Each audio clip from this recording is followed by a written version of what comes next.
Like there's a comedy chick around town, Julie something. She booked me in 4 or 5 pilots. I love her to death. I can't believe I can't remember her name. But her assistants, they go out at night. They're 20. They're 22, 23, 26. They go out to the comedy store. They watch. You don't know how many times I get auditions from young casting people. They come out. They go back and go, I don't know what you're looking at. Let me tell you who's happening. You know what I'm saying? Like, you're looking at this Asian chick for this role, you better fucking check out fucking Ali Wong. Or you're looking for this white chick, check out fucking Sarah Tiana, whoever. You know what I'm saying? Fucking Felicia. But that's what gets you into those rooms. Like the people from Analyze That. Okay. Her assistant went on to book. She became a casting director. I don't know what she's casting now, but she was casting the show Chris D'Elia was on. Not Unbreakable, but Whitney. She called me in for Whitney. Oh, yeah? Yeah, when she was doing, because you develop relationships and they'll call you in for their shows. That's how everyone starts. You just That's have to how start you it do as it. assistant, That's yeah. how you do it. Like right now, Billy Arenda was on this show last week. He moved here to support his daughter's acting career. She graduated from Stella Adler. Now, you got a resume. Now you got to build that resume. They Just got to takes see time. and it sucks, and it's bullshit. As long as you know it's bullshit, it makes your life easier. So, are there actors who just get discovered out of nowhere and come straight to starring? Or are all the new stars really 12, 15, 20 years into their acting careers usually? Listen, bro. You know me. This is all a fucking, if you don't try, you don't know dick. I mean, who knows the walkway to the star? Who knows? Who knows? I told you about that girl that's mad at me because I didn't do nothing with her script. I looked her in the face and said, let me ask you something. If I could do something with a script, you think I'd be packing my fucking luggage every 2 weeks and going on the road? Who knows what the passage is? For me, it was always hard work. If you want something, you got to go after it. You know, the others have, like I used to get the breakdowns. The breakdowns are what the general casting people look at, and then they call you in for auditions. It's the notices they send out for different movies. And the first thing I would do when I wake up is get a cup of coffee, smoke pot, and go through the fucking breakdowns. So by the time my agent got to work at 10, he'd have an email from me with the roles I wanted to go in for. Is it hard to get stuff off the breakdowns, though? Because that's what it seems like applying to an Well, internet job. Everyone sees it. No, not the breakdowns. Oh, okay, they don't. Agents see it and managers see it. Yes, it's the bottom rung of casting, if that's what you mean. Yes, Okay, it is. It's gotcha. a little higher. Like there's cattle calls in there, but there's also every TV show that's shot. All right, every TV show that's shot. Now, let's say I'm a writer at William Morris, the people who own the UFC, and I write a script.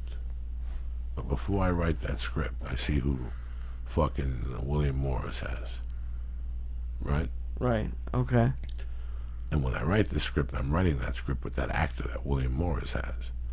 I don't know, throw somebody's name at me. That's a big star. Channing, Tatum Channing. Sure. All right, Tatum Channing. Let's say he's an actor of William Morris, and I'm a writer. I want to write something with him in mind because I know that the agents could package it. So let's say who else they have. I don't know. They have Kevin Hart. Boom. Boom. Write a role for Kevin Hart. We'll put them in there together. It's a buddy comedy. They have directors. They have writers. They make money on every level. So they make money. They package the movie. So they cast it within as much as they can, and then they drop the other casting out, and that's what you get.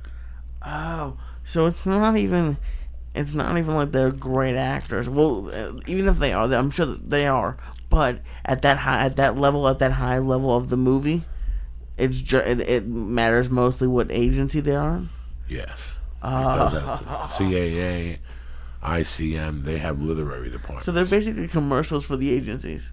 So, okay, you have an agency. Hysterical. You know, I'm with CAA. They have writers. Right, yeah. So the first thing when somebody writes something, the CAA is going to package it. That means they're going to give them the top director that CAA has, which is Todd Phillips.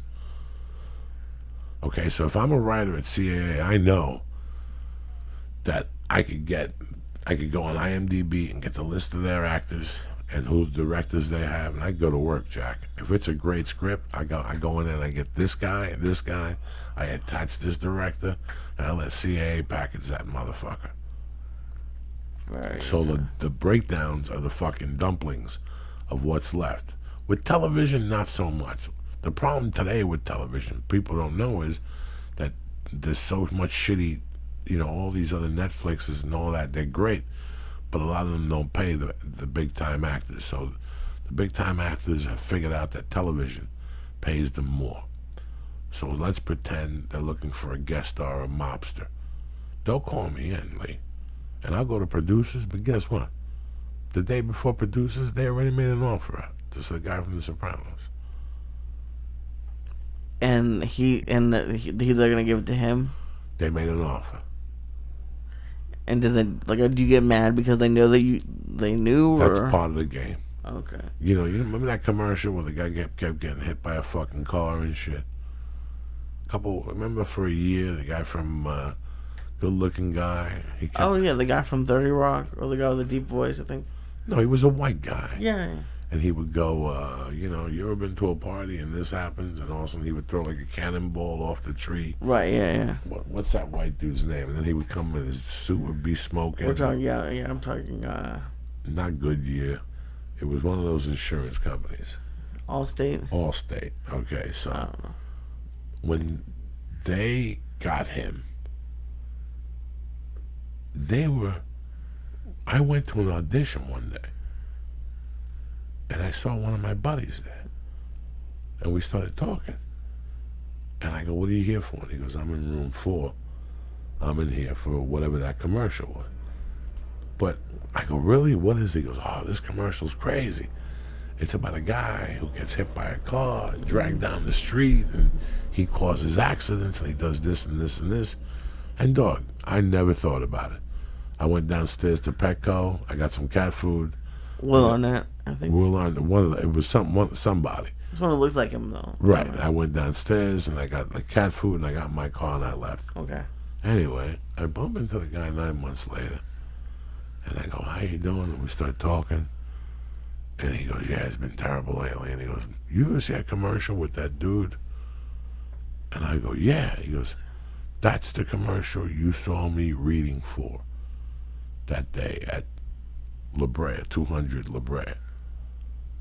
And we started talking. He goes, that's how bad luck I'm having. Like, they offered that guy that when we were there that day. I go, dog, there was 80 people there. And how is there's benches, and it says room 3, room 4, room 5. If your audition's in room 3, you're sitting close by because you want to hear what they're saying. So all the other ones were empty. There was 80 people there. Why? Because they have the budget. The budget for what? To waste people's time.